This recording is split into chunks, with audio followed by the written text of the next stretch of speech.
नमस्कार, दूरदर्शन खबरां 'ਚ ਆਪ ਸਭ ਦਾ ਸਵਾਗਤ। मैं जतिंदर सिंह। ਪਹਿਲਾਂ ਪੇਸ਼ ਨੇ ਚੋਣਵੀਆਂ ਖਬਰਾਂ। ਬਰਤਾਨੀਆ ਨੇ ਭਾਰਤ ਤੋਂ ਆਉਣ ਵਾਲੇ ਉਹਨਾਂ ਮੁਸਾਫਰਾਂ ਜਿਨ੍ਹਾਂ ਨੇ ਕੋਵਿਡ ਟੀਕਿਆਂ ਦੀਆਂ ਪੂਰੀਆਂ ਖੁਰਾਕਾਂ ਲਈਆਂ ਨੇ ਉਹਨਾਂ ਨੂੰ ਸੋਮਵਾਰ ਤੋਂ ਬਰਤਾਨੀਆ ਪਹੁੰਚਣ ਤੇ ਲਾਜ਼ਮੀ ਕੁਆਰੰਟੀਨ ਦੀ ਸ਼ਰਤ ਖਤਮ ਕੀਤੀ।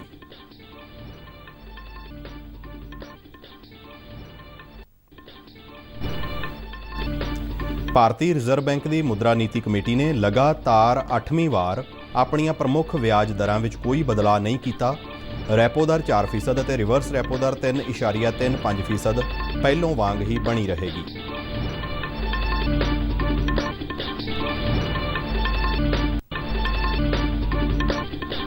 ਕੇਂਦਰੀ ਸਿਹਤ ਮੰਤਰੀ ਮਨਸੁਖ ਮਾਂਡਵੀਆ ਨੇ ਅੱਜ ਮਾਨਸਿਕ ਸਿਹਤ ਬਾਰੇ ਜਾਗਰੂਕਤਾ ਦੇ ਪਸਾਰ ਲਈ ਗ੍ਰੀਨ ਰਿਬਨ ਵੰਡੇ।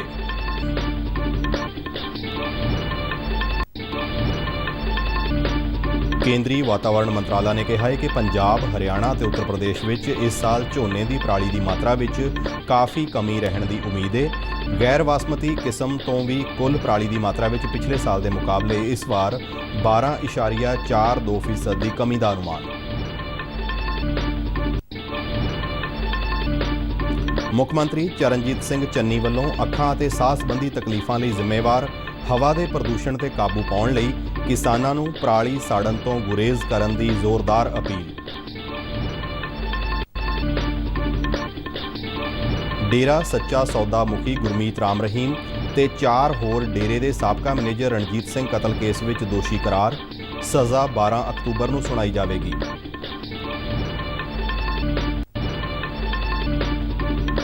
ਰੇਲ ਕੋਚ ਫੈਕਟਰੀ ਕਪੂਰਥਲਾ ਵਿੱਚ ਪ੍ਰਧਾਨ ਮੰਤਰੀ ਕੌਸ਼ਲ ਵਿਕਾਸ ਯੋਜਨਾ ਤਹਿਤ ਸਿਖਲਾਈ ਹਾਸਲ ਕਰਕੇ ਵੱਖ-ਵੱਖ ਟ੍ਰੇਡਾਂ ਵਿੱਚ ਅਪ੍ਰੈਂਟਿਸਸ਼ਿਪ ਹਾਸਲ ਕਰਨ ਮਗਰੋਂ ਨੌਜਵਾਨਾਂ ਨੇ ਖੁਸ਼ੀ ਪ੍ਰਗਟਾਈ ਤੇ ਪ੍ਰਧਾਨ ਮੰਤਰੀ ਨਰਿੰਦਰ ਮੋਦੀ ਦਾ ਧੰਨਵਾਦ ਕੀਤਾ।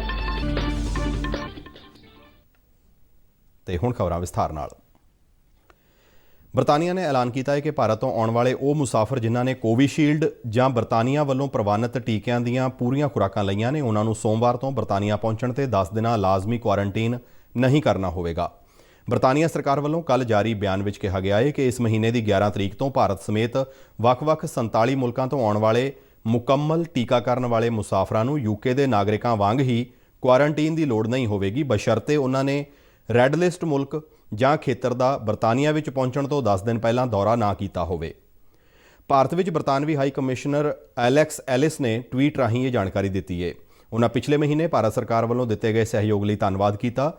ਜ਼ਿਕਰਯੋਗ ਹੈ ਕਿ ਬਰਤਾਨੀਆ ਨੇ ਭਾਰਤ ਦੀ ਕੋਵਿਸ਼ੀਲਡ ਵੈਕਸੀਨ ਦੇ ਸਰਟੀਫਿਕੇਟ ਨੂੰ ਪਹਿਲੋਂ ਮਨਜ਼ੂਰੀ ਨਹੀਂ ਦਿੱਤੀ ਸੀ, ਜਿਸ ਕਰਕੇ ਬਰਤਾਨੀਆ ਜਾਣ ਵਾਲੇ ਭਾਰਤੀ ਮੁਸਾਫਰਾਂ ਨੂੰ ਉੱਥੇ ਪਹੁੰਚ ਕੇ 10 ਦਿਨਾਂ ਲਾਜ਼ਮੀ ਕੁਆਰੰਟੀਨ ਕਰਨਾ ਪੈਂਦਾ ਸੀ। ਇਸ ਤੋਂ ਇਲਾਵਾ ਦੂਜੇ ਦਿਨ ਤੇ 8ਵੇਂ ਦਿਨ ਮਹਿੰਗੇ ਕੋਵਿਡ ਟੈਸਟ ਕਰਾਉਣੇ ਪੈਂਦੇ ਸਨ। ਭਾਰਤ ਨੇ ਪਿਛਲੇ ਹਫ਼ਤੇ ਬਰਤਾਨੀਆ ਸਰਕਾਰ ਦੇ ਭੇਦਭਾਵਪੂਰਨ ਯਾਤਰੀ ਨਿਯਮਾਂ ਦੇ ਜਵਾਬ ਵਿੱਚ ਬਰਤਾਨੀਆ ਤੋਂ ਆਉਣ ਵਾਲੇ ਮੁਸਾਫਰਾਂ ਲਈ ਵੀ ਅਜਿਹੀਆਂ ਹੀ ਸ਼ਰਤਾਂ ਲਗਾ ਦਿੱਤੀਆਂ ਸਨ। ਭਾਰਤੀ ਰਿਜ਼ਰਵ ਬੈਂਕ ਦੀ ਮੁਦਰਾ ਨੀਤੀ ਕਮੇਟੀ ਨੇ ਲਗਾਤਾਰ 8ਵੀਂ ਵਾਰ ਆਪਣੀਆਂ ਪ੍ਰਮੁੱਖ ਵਿਆਜ ਦਰਾਂ ਵਿੱਚ ਕੋਈ ਬਦਲਾਅ ਨਹੀਂ ਕੀਤਾ ਤੇ ਮੁਦਰਾ ਰੁਖ ਤੇ ਉਦਾਰ ਰਵੱਈਆ ਬਰਕਰਾਰ ਰੱਖਿਆ ਹੈ। ਮੁੰਬਈ ਵਿੱਚ ਅੱਜ ਮੁਦਰਾ ਨੀਤੀ ਦਾ ਐਲਾਨ ਕਰਦਿਆਂ ਭਾਰਤੀ ਰਿਜ਼ਰਵ ਬੈਂਕ ਦੇ ਗਵਰਨਰ ਸ਼ਕਤੀਕਾਂਤ ਦਾਸ ਨੇ ਕਿਹਾ ਕਿ ਵਿਆਜ ਦਰਾਂ ਵਿੱਚ ਕੋਈ ਬਦਲਾਅ ਨਾ ਕਰਨ ਦਾ ਫੈਸਲਾ ਆਮ ਸਹਿਮਤੀ ਨਾਲ ਲਿਆ ਗਿਆ ਹੈ। ਰੈਪੋ ਦਰ 4% ਅਤੇ ਰਿਵਰਸ ਰੈਪੋ ਦਰ 3.35% ਪਹਿਲੋਂ ਵਾਂਗ ਹੀ ਬਣੀ ਰਹੇਗੀ। ਰੈਪੋ ਦਰ ਉਹ ਦਰ ਹੈ ਜਿਸ ਤੇ ਕੇਂਦਰੀ ਬੈਂਕ ਬੈਂਕਾਂ ਨੂੰ ਛੋਟੇ ਸਮੇਂ ਲਈ ਕਰਜ਼ਾ ਉਧਾਰ ਦਿੰਦਾ ਹੈ। ਸ਼ਕਤੀਕਾਂਤ ਨੇ ਕਿਹਾ ਕਿ ਭਾਰਤੀ ਰਿਜ਼ਰਵ ਬੈਂਕ ਦੀ ਵਾਧਾ ਦਰ ਦੇ ਟਿਕਾਊ ਉਧਾਰ ਲਈ ਆਪਣੇ ਨਰਮ ਰਵੱਈਏ ਨੂੰ ਜਾਰੀ ਰੱਖੇਗਾ। ਕੋਵਿਡ ਦੇ ਪ੍ਰਭਾਵ ਨੂੰ ਘੱਟ ਕਰਨ ਲਈ ਮੁਦਰਾ ਦੇ ਫੈਲਾਅ ਨੂੰ ਸੀਮਾ ਵਿੱਚ ਹੀ ਰੱਖਣਾ ਹੋਵੇਗਾ। ਭਾਰਤੀ ਰਿਜ਼ਰਵ ਬੈਂਕ ਨੇ 2021-22 ਦੇ ਮਾਲੀ ਸਾਲ ਲਈ GDP ਦੀ ਵਾਧਾ ਦਰ ਦੇ ਟੀਚੇ ਨੂੰ 9.5% ਤੇ ਕਾਇਮ ਰੱਖਿਆ ਹੈ। ਰਿਜ਼ਰਵ ਬੈਂਕ ਦੇ ਗਵਰਨਰ ਨੇ ਕਿਹਾ ਕਿ ਵਿੱਤ ਵਰ੍ਹੇ 2022-23 ਵਿੱਚ GDP ਦੀ ਦਰ ਪਹਿਲਾਂ ਦੇ ਅਨੁਮਾਨ 7.3% ਦੇ ਮੁਕਾਬਲੇ 7.9% ਰਹਿ ਸਕਦੀ ਹੈ। ਉਹਨਾਂ ਕਿਹਾ ਕਿ ਆਰਥਿਕ ਸਰਗਰਮੀਆਂ ਹੌਲੀ-ਹੌਲੀ ਰਫ਼ਤਾਰ ਫੜ ਰਹੀਆਂ ਨੇ ਅਤੇ ਸਿੱਕੇ ਦਾ ਫੈਲਾਅ ਉਮੀਦ ਤੋਂ ਘੱਟ ਰਹਿ ਸਕਦਾ ਹੈ। GDP growth is retained at 9.5% for the current year, that is 21-22, and this consists of 7.9% in Q2, 6.8% in Q3 and 6.1% in Q4 of 21-22. Real GDP growth for Q1 of next financial year, that is 22-23, is projected at 17.2%. ਕੇਂਦਰੀ ਸਿਹਤ ਮੰਤਰੀ ਮਨਸੁਖ ਮਾਂਡਵੀਆ ਨੇ ਅੱਜ ਮਾਨਸਿਕ ਸਿਹਤ ਬਾਰੇ ਜਾਗਰੂਕਤਾ ਦੇ ਪਸਾਰ ਲਈ ਗ੍ਰੀਨ ਰਿਬਨ ਵੰਡੇ। ਇਸ ਮੌਕੇ ਮਾਂਡਵੀਆ ਨੇ ਕਿਹਾ ਕਿ ਮੁਕੰਮਲ ਸਿਹਤ ਦਾ ਮਾਨਸਿਕ ਸਿਹਤ ਬਹੁਤ ਜ਼ਰੂਰੀ ਅੰਗ ਹੈ ਅਤੇ ਇਸ ਬਾਰੇ ਜਾਗਰੂਕਤਾ ਇਸ ਨਾਲ ਜੁੜੀ ਲਾਹਨਤ ਨੂੰ ਦੂਰ ਕਰਨ ਵਿੱਚ ਬਹੁਤ ਸਹਾਈ ਸਿੱਧ ਹੋਵੇਗੀ। ਗ੍ਰੀਨ ਰਿਬਨ ਪਹਿਲ ਕੇਂਦਰੀ ਸਿਹਤ ਮੰਤਰਾਲਾ ਅਤੇ ਦਿੱਲੀ ਦੇ ਹੰਸਰਾਜ ਕਾਲਜ ਵੱਲੋਂ ਸਾਂਝੇ ਤੌਰ ਤੇ 5 ਤੋਂ 10 ਅਕਤੂਬਰ ਤੱਕ ਮਨਾਏ ਜਾ ਰਹੇ ਮਾਨਸਿਕ ਸਿਹਤ ਜਾਗਰੂਕਤਾ ਸਪਤਾਹ ਦੇ ਹਿੱਸੇ ਵਜੋਂ ਸ਼ੁਰੂ ਕੀਤੀ ਗਈ ਹੈ। ਜ਼ਿਕਰਯੋਗ ਹੈ ਕਿ 10 ਅਕਤੂਬਰ ਨੂੰ ਦੁਨੀਆ ਭਰ ਵਿੱਚ ਵਿਸ਼ਵ ਮਾਨਸਿਕ ਸਿਹਤ ਦਿਵਸ ਵਜੋਂ ਮਨਾਇਆ ਜਾਂਦਾ ਹੈ। ਸਿਹਤ ਮੰਤਰੀ ਨੇ ਭਾਰਤ ਵਿੱਚ ਮਾਨਸਿਕ ਸਿਹਤ ਦੇ ਮੁੱਦੇ ਨਾਲ ਨਜਿੱਠਣ ਲਈ ਸਰਗਰਮੀ ਨਾਲ ਕੰਮ ਕਰਨ ਦਾ ਸੱਦਾ ਦਿੱਤਾ। ਉਨ੍ਹਾਂ ਕਿਹਾ ਕਿ ਦੇਸ਼ ਵਿੱਚ ਹਰ 10 ਵਿਦਿਆਰਥੀਆਂ ਪਿੱਛੇ 3 ਵਿਦਿਆर्थी मानसिक सेहत मुद्दों नाल पीड़ित ने। देश में तंदुरुस्त समाज का निर्माण हो इसके लिए हमारी सरकार की ओर से प्रयास हो रहा है। उसमें एक महत्वपूर्ण पहलू है मेंटल हेल्थ। 14% लोग मेंटल हेल्थ के शिकार हो, वो तो बहुत बड़ी बात है भाई, उसको एड्रेस करना ही चाहिए। ये जो आपकी ग्रीन रिबन है वो उसका प्रतीक है। उसका ज़्यादा से ज़्यादा प्रचार करके, पब्लिक अवेयरनेस करके, फैमिली से स्टार्ट करें, टीचर्स से स्टार्ट करें। ਸਾਹਿਤ ਦਾ ਨੋਬਲ ਪੁਰਸਕਾਰ ਤਨਜ਼ਾਨੀਆ ਦੇ ਨਾਵਲਕਾਰ ਅਬਦੁਲ ਰਜ਼ਾਕ ਗੁਰਨਾਹ ਨੂੰ ਦੇਣ ਦਾ ਐਲਾਨ ਕੀਤਾ ਗਿਆ ਹੈ। ਅਬਦੁਲ ਰਜ਼ਾਕ ਨੂੰ ਉਪਨਿਵੇਸ਼ਵਾਦ ਦੇ ਪ੍ਰਭਾਵ ਅਤੇ ਸੱਭਿਆਚਾਰਾਂ ਤੇ ਮਹਾਂਦੀਪਾਂ ਵਿਚਾਲੇ ਸ਼ਰਨਾਰਥੀਆਂ ਦੀ ਸਥਿਤੀ ਦੇ ਕਰੁਣਾ ਭਰਪੂਰ ਲੇਖਨ ਲਈ ਸਨਮਾਨਿਤ ਕੀਤਾ ਗਿਆ ਹੈ।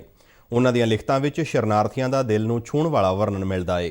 ਅਬਦੁਲ ਰਜ਼ਾਕ ਗੁਰਨਾਹ ਦਾ ਜਨਮ 1948 ਵਿੱਚ ਤਨਜ਼ਾਨੀਆ ਦੇ ਜੰਜੀਬਾਰ ਵਿੱਚ ਹੋਇਆ, ਪਰ 1960 ਦੇ ਦਹਾਕੇ ਦੇ ਅੰਤ ਵਿੱਚ ਇੱਕ ਸ਼ਰਨਾਰਥੀ ਵਜੋਂ ਉਹ ਇੰਗਲੈਂਡ ਪਹੁੰਚੇ।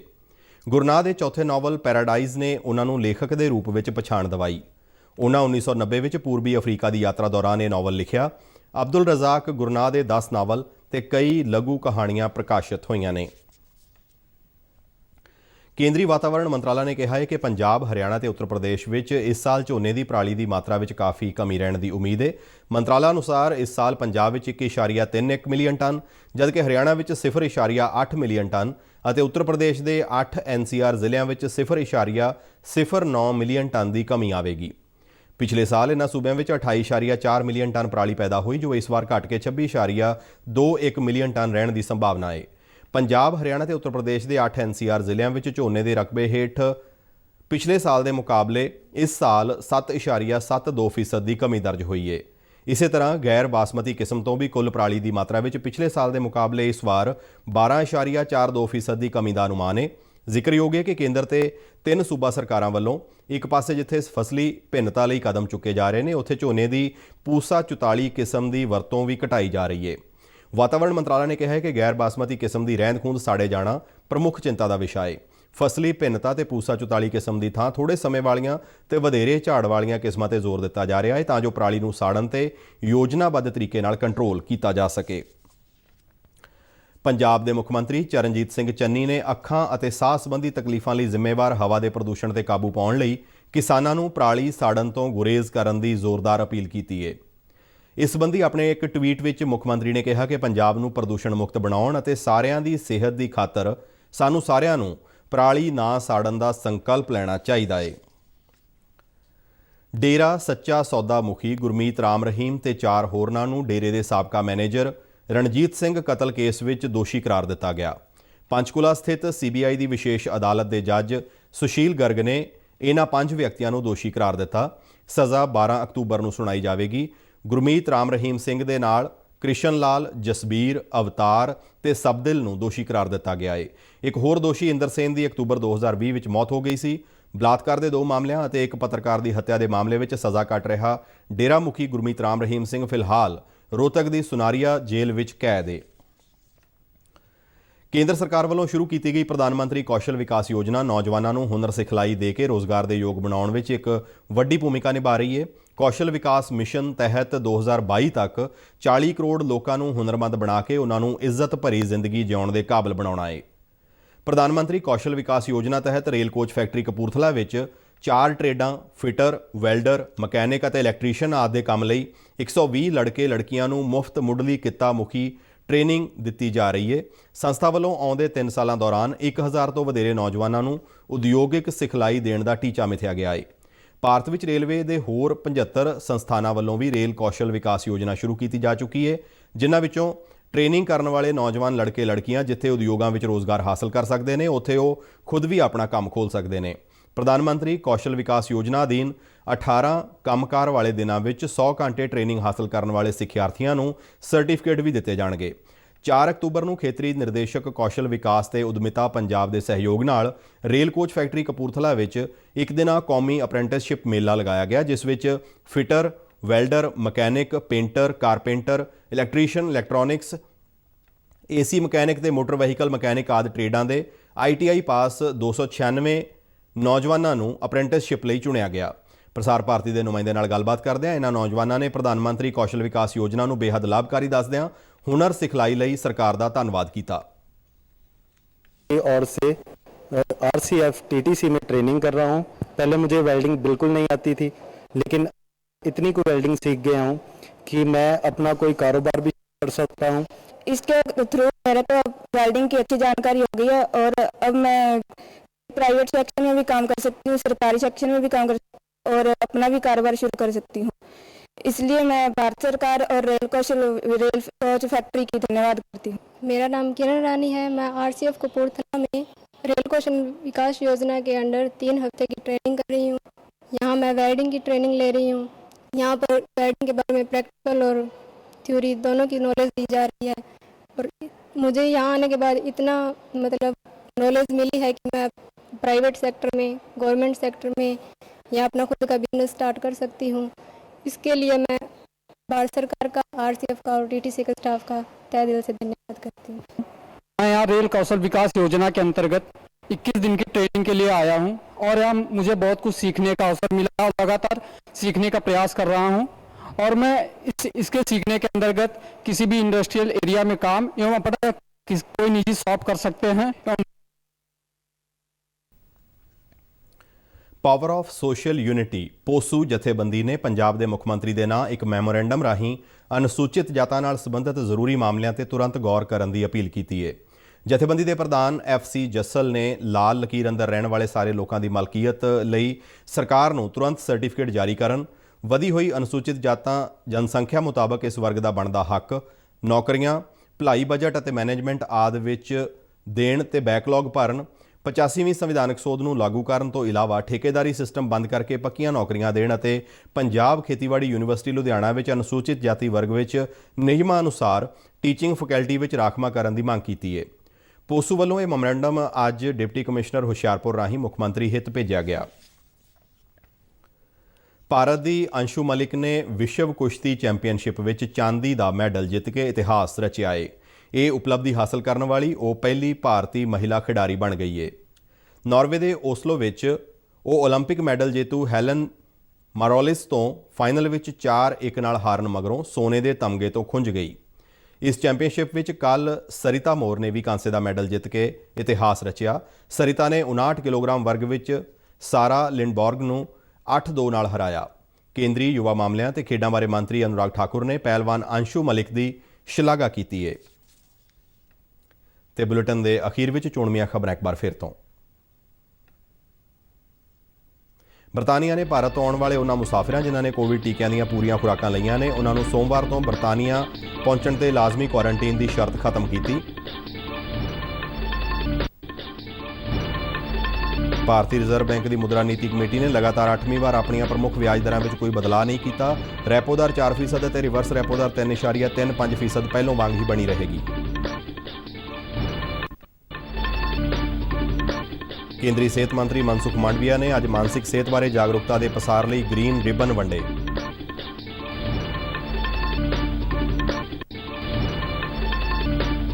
ਕੇਂਦਰੀ ਵਾਤਾਵਰਣ ਮੰਤਰਾਲਾ ਨੇ ਕਿਹਾ ਹੈ ਕਿ ਪੰਜਾਬ, ਹਰਿਆਣਾ ਤੇ ਉੱਤਰ ਪ੍ਰਦੇਸ਼ ਵਿੱਚ ਇਸ ਸਾਲ ਝੋਨੇ ਦੀ ਪਰਾਲੀ ਦੀ ਮਾਤਰਾ ਵਿੱਚ ਕਾਫੀ ਕਮੀ ਰਹਿਣ ਦੀ ਉਮੀਦ ਹੈ। ਗੈਰ ਬਾਸਮਤੀ ਕਿਸਮ ਤੋਂ ਵੀ ਕੁੱਲ ਪਰਾਲੀ ਦੀ ਮਾਤਰਾ ਵਿੱਚ ਪਿਛਲੇ ਸਾਲ ਦੇ ਮੁਕਾਬਲੇ ਇਸ ਵਾਰ 12.42% ਦੀ ਕਮੀ ਦਾ ਅਨੁਮਾਨ। ਮੁੱਖ ਮੰਤਰੀ ਚਰਨਜੀਤ ਸਿੰਘ ਚੰਨੀ ਵੱਲੋਂ ਅੱਖਾਂ ਤੇ ਸਾਹ ਸੰਬੰਧੀ ਤਕਲੀਫਾਂ ਲਈ ਜ਼ਿੰਮੇਵਾਰ ਹਵਾ ਦੇ ਪ੍ਰਦੂਸ਼ਣ ਤੇ ਕਾਬੂ ਪਾਉਣ ਲਈ ਕਿਸਾਨਾਂ ਨੂੰ ਪਰਾਲੀ ਸਾੜਨ ਤੋਂ ਗੁਰੇਜ਼ ਕਰਨ ਦੀ ਜ਼ੋਰਦਾਰ ਅਪੀਲ। ਡੇਰਾ ਸੱਚਾ ਸੌਦਾ ਮੁਖੀ ਗੁਰਮੀਤ ਰਾਮ ਰਹੀਮ ਤੇ 4 ਹੋਰ ਡੇਰੇ ਦੇ ਸਾਬਕਾ ਮੈਨੇਜਰ ਰਣਜੀਤ ਸਿੰਘ ਕਤਲ ਕੇਸ ਵਿੱਚ ਦੋਸ਼ੀ ਕਰਾਰ, ਸਜ਼ਾ 12 ਅਕਤੂਬਰ ਨੂੰ ਸੁਣਾਈ ਜਾਵੇਗੀ। ਰੇਲ ਕੋਚ ਫੈਕਟਰੀ ਕਪੂਰਥਲਾ ਵਿੱਚ ਪ੍ਰਧਾਨ ਮੰਤਰੀ ਕੌਸ਼ਲ ਵਿਕਾਸ ਯੋਜਨਾ ਤਹਿਤ ਸਿਖਲਾਈ ਹਾਸਲ ਕਰਕੇ ਵੱਖ-ਵੱਖ ਟ੍ਰੇਡਾਂ ਵਿੱਚ ਅਪ੍ਰੈਂਟਿਸਸ਼ਿਪ ਹਾਸਲ ਕਰਨ ਮਗਰੋਂ ਨੌਜਵਾਨਾਂ ਨੇ ਖੁਸ਼ੀ ਪ੍ਰਗਟਾਈ ਤੇ ਪ੍ਰਧਾਨ ਮੰਤਰੀ ਨਰਿੰਦਰ ਮੋਦੀ ਦਾ ਧੰਨਵਾਦ ਕੀਤਾ। ਇਸ ਦੇ ਨਾਲ ਹੀ ਸਾਡਾ ਖਬਰਾਂ ਦਾ ਬੁਲੇਟਿਨ ਸਮਾਪਤ ਹੁੰਦਾ ਹੈ। ਇਜਾਜ਼ਤ ਦਿਓ। ਨਮਸਕਾਰ।